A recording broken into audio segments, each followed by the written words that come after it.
उमरू अय्यार अपने घोड़े पर सवार होकर इंतहाई तेज रफ्तारी से कोहे काफ से गुजर रहा था।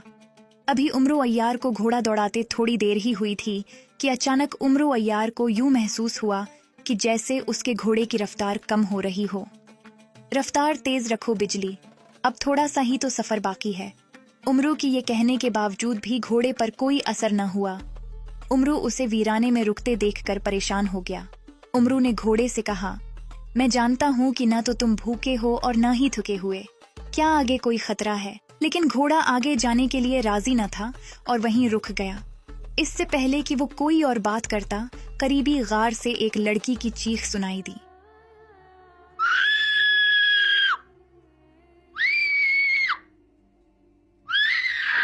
उमरू अय्यार ने गार में झांका तो एक खूबसूरत शहजादी डरी हुई बैठी थी। उसने सुर्ख रंग का इंतहाई खूबसूरत लिबास पहन रखा था। शहजादी के करीब एक इंतहाई कदामत और बदसूरत दियो खड़ा था, जिसके हाथ में एक हड्डी थी। वो शहजादी को इसी हड्डी से मार पीट रहा था और बोल रहा था कि जब तक शहजादी इससे शादी के लिए राजी नहीं हो जाती, वो तब तक इसे इसी तरह अजियत देता रहेगा। और शहजादी मुसलसल यही जवाब दे रही थी कि उसको मरना कबूल है, पर वो इससे शादी करने का सोच भी नहीं सकती।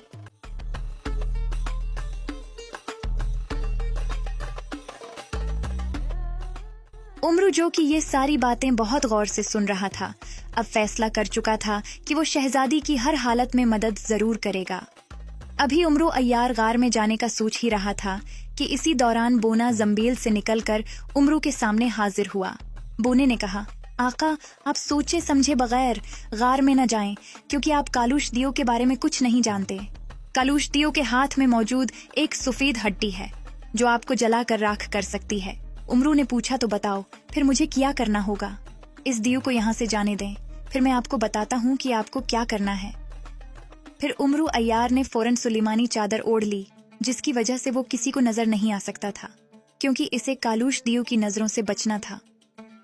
कालूश दियो ने शहजादी गर्नाटा को एक रात का वक्त दिया और कहा कि अगर वो सुबह तक इससे शादी के लिए राजी न हुई तो वो उसे जलाकर भस्म कर देगा। ये कहते हुए वो वहां से गायब हो गया। दियो के जाते ही बोना एक मर्तबा फिर जंबील से बाहर आया और कहने लगा, आका, कालूश दियो जा चुका है, अब आप शहजादी के पास जाएं और उसे अपनी जंबील में डाल लें। आज की रात आपको शहजादी गर्नाटा का रूप धारकर वहीं रहना होगा। जब सुबह कालूश दियो आए तो आपने कुछ भी करके उससे वो हड्डी हासिल करनी है, क्योंकि उसमें कालूश दियो की जान है।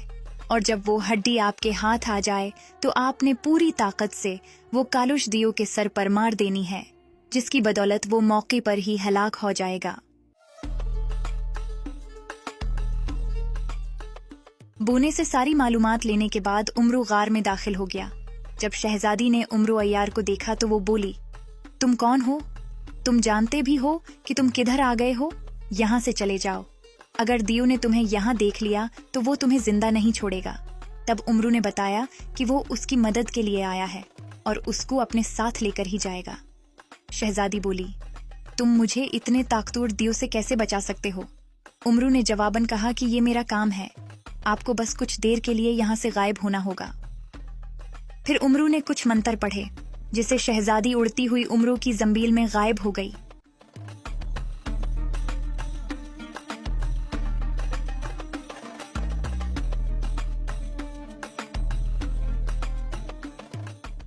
फिर उमरू ने एक तिलस्मी लिबास पहन लिया और शहजादी गर्नाटा का तसव्वुर करते हुए एक जादुई आईना अपने सामने रखा और रोगनी अय्यारी अपने चेहरे पर लगाया, जिससे वो फौरन शहजादी गर्नाटा के रूप में आ गया।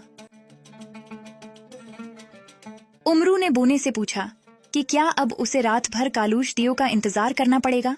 बोने ने कहा कि आप एक सुरीला गाना गाएं, जिससे दियो यहाँ जरूर आ जाएगा। फिर उमरू ने जादुई एमुलेट निकाला और उसे अपने जिस्म पर फेरा, ताकि कालूश दियो का कोई भी जादू उस पर असर न कर सके। उसके बाद उमरू ने नहायत सुरीली आवाज में गाना गाना शुरू कर दिया।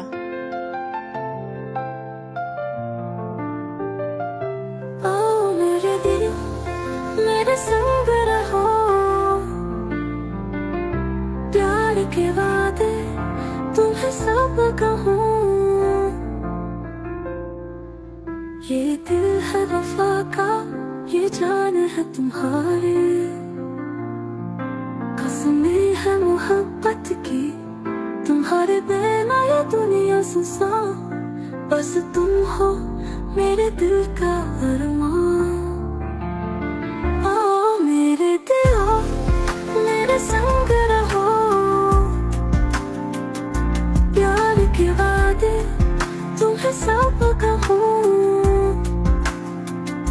पर ये राज तुम समझ न पाओगे,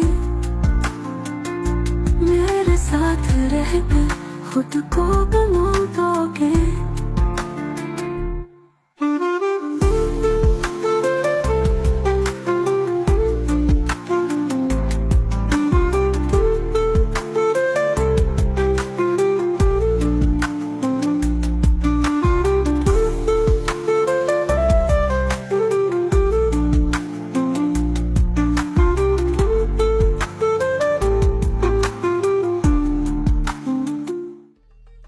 अचानक वहां दीव नमूदार हुआ।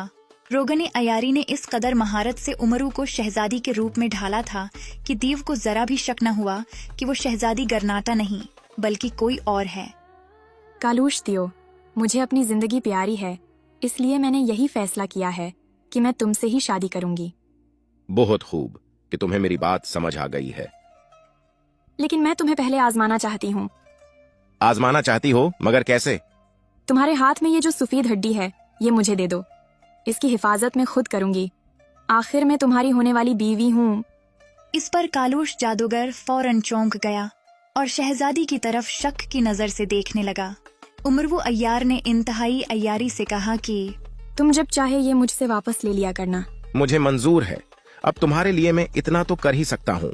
जैसे ही दियो ने हड्डी उमरू के हवाले की, उसने पूरी ताकत से वो जादुई हड्डी कालूश दियो के सर पर मार दी, जिससे वो मौके पर ही हलाक हो गया।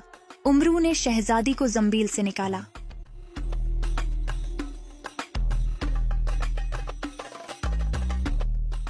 उमरू को अपने रूप में देखकर शहजादी गर्नाटा बहुत हैरान हुई। तब उमरू ने उसे सारी तफसील बताई कि उसने कालूश दियो को हलाक कर दिया है। ये सब सुनकर शहजादी गर्नाटा बहुत खुश हुई। फिर उमरू ने सुलेमानी चादर पहनी और वो अपनी असल हालत में वापस आ गया। शहजादी ने उमरू का शुक्रिया अदा किया और उसे कहा कि अगर वो उसे उसके मुल्क पहुंचा दे तो वो अपने बाप से कहकर उसे बहुत सी दौलत इनाम में दिलवाएगी। दौलत का सुनकर उमरू अय्यार की आंखें खुशी से चमक उठें। उमरू ने शहजादी को अपने साथ घोड़े पर बिठाया और उसे लेकर दीस सातान की तरफ रवाना हो गया।